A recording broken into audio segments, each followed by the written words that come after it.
The Canadian Museum for Human Rights, CMHR, is frequently recognized for its radical social justice pedagogies and active engagements with ideas and reflections of advocacy.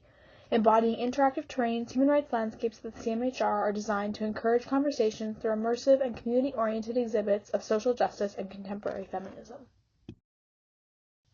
All human beings are born free and equal in dignity and rights. But are they really, when far too often our human rights are up for debate?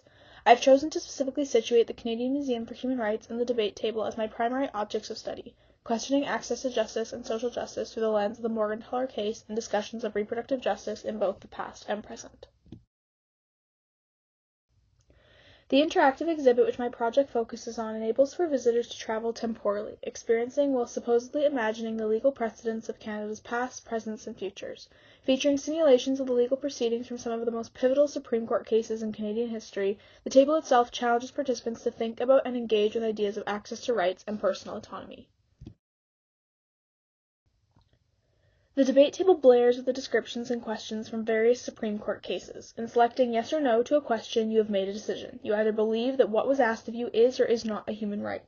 In a museum dedicated to housing the narratives of human rights, what exactly do visitors believe and understand as human rights? And in fact, how many of these rights are up for debate?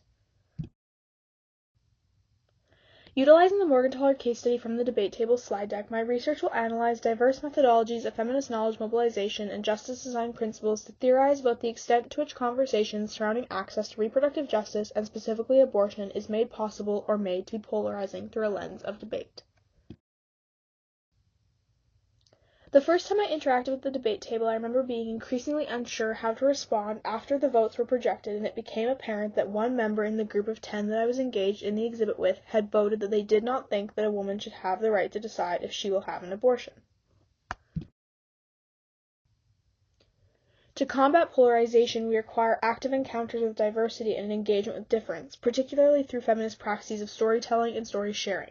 I believe that the debate table offers feminists a unique vantage point in which to observe how and by what mechanisms conversations of social justice and human rights come to take shape. However, this exhibit does not encourage us to engage in human rights discourse fully. Polarization, or the act of dividing and creating such vehement opposition to others' thoughts, ideas, beliefs, and sentiments, is one of the biggest reasons why we struggle as a world to lean into diversity, learn from each other, and affect collective and community-led movements of solidarity.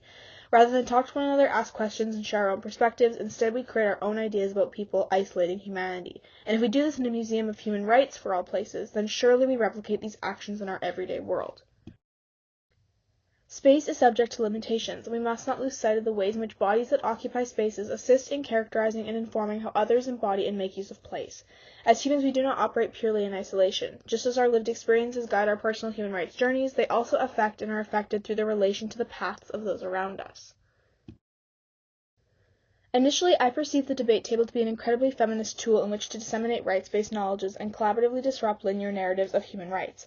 However, the debate table did not work to challenge thinking, but rather only reinforce beliefs, calling into question the extent to which the debate table encourages constructive thinking, fosters critical empathy, and humility. This is because the exhibit entangles notions of debate, and how through interweaving relational feminist pedagogies helps to question if such an argumentative and hierarchical framework is even a practical or useful human rights tool amidst extremely polarizing landscapes. The language of debate removes the human qualities of the issues presented and insinuates that the types of conversations intended to emerge to result in dispute, heightening polarity, and social, cultural, political, and community violence. The questions presented in the Morgentaler case study include: should a woman have the right to decide if she will have an abortion? Should the law limit access to abortion? Does a law that forces a woman to carry a fetus regardless of her own priorities and aspirations violate her right to security of person? In contemporary times, the debate table does an inadequate job of supporting or facilitating a way for visitors to reflect outwardly on challenging landscapes of social justice. The space reflects human rights histories, and we are facing very real human rights emergencies right now. We do not have time to only access justice. We need to transform it through conversation. The R.V. Morgentaler case is an example of an individual legal moment that galvanized a community of action. However, what my research has shown me is that when we only view rights as guaranteed through the eyes of the law, or through the questions memorialized in an exhibit like the debate table, we lose sight of how much our ideas, questions, challenges to the status quo, and actions actually do matter and can be world-building to landscapes of social justice and connection. The exhibit not only serves as a potential teaching tool about some of Canada's landmark Supreme Court cases, but it also has the power to serve as a repository of social justice perspectives. But can we go as far to call this social justice work? I believe that if we are not careful enough to push the boundaries of our engagement with human rights, then the debate table is merely a tool in which we can use as visitors to access justice, or to view its work at a distance. When visitors engage with the Morgentaler case and for one or another reason believe that any law that limits access to abortion is just, they can select no on the monitor and carry on with that belief. In that moment, they are not put in a space where they are able to hear the other side or engage with difference.